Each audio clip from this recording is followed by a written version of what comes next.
দোয়া করার কিছু আদব আছে।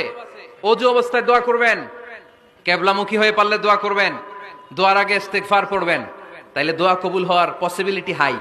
সুযোগ হলে দোয়ার সময় হাত তুলে দোয়া করবেন। হাত তুলে দোয়া করা সুন্নাহ, ঠিক কিনা?